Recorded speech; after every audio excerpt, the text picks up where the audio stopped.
సువార్థికులారా, యేసయ్య కోరుకున్న శ్రామికులారా, సేవకులారా, సువార్థికులారా, మీ మాదిరికై వందనము.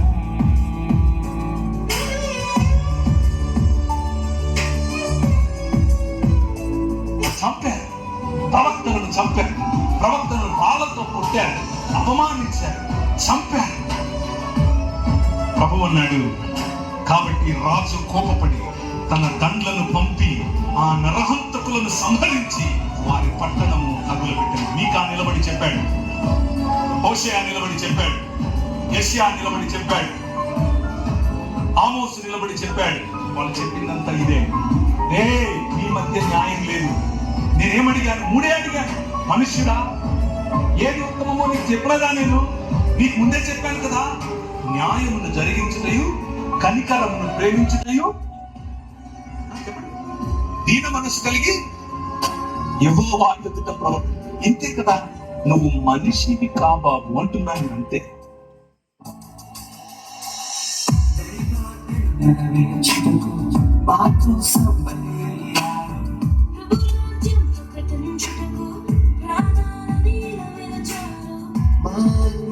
రక్షించుటకు అంత సాక్ష్యం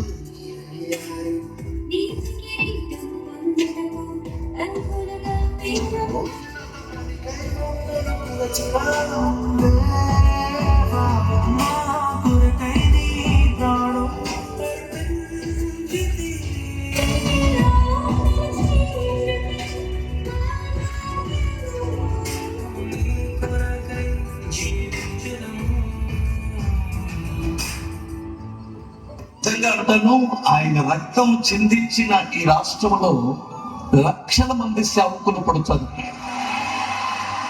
లక్షల మంది యవనస్తులు లేస్తారు. అంత గొప్ప కార్యం జరిగింది.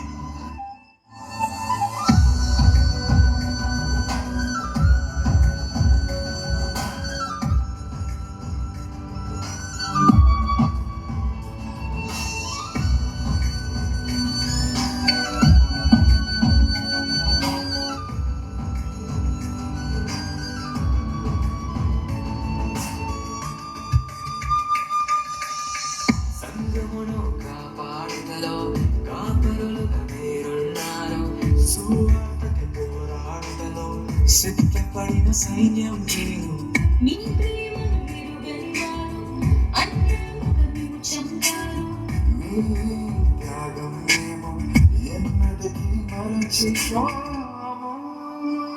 సేవకులారా,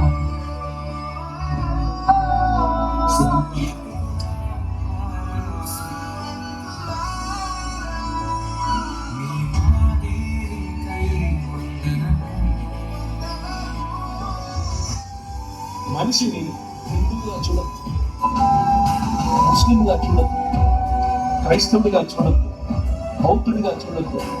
మనిషిని మనిషిగా చూడద్దు. కష్టమా? చాలా కష్టం.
నిజమే కదా, మన దైవ సేవకులు మన కొరకు ఎంతో పాటుపడుతున్నారు.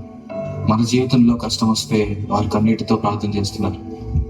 మన జీవితంలో బాధలు ఎదురైతే వారు మనల్ని ఓదారుస్తున్నారు. అటువంటి దైవ సేవకుల గురించి ఒక నెగిటివ్ న్యూస్ వస్తే అది నిజమో అబద్ధమో తెలియకుండా వారిని నిందించడం చాలా పెద్ద పాపం. ఫిబ్రవరికి రాసిన పత్రిక 13వ అధ్యాయం 17వ వచనం ప్రకారంగా, మీ పైన నాయకులుగా ఉన్నవారు లెక్క అప్పచెప్పవలసిన వారి వల్లే మీ ఆత్మలను కాయుచున్నారు. వారు దుఃఖముతో ఆ పని చేసిన ఎడల మీకు నిష్ప్రయోజనం గనుక దుఃఖముతో కాక ఆనందంతో చేయనట్లుగా వారి మాట విని వారికి లోబడి ఉండుడి. ఇంకా ఎంతో గొప్ప సేవ చేసిన దైవజనులు ఎంతో మంది ఉన్నారు.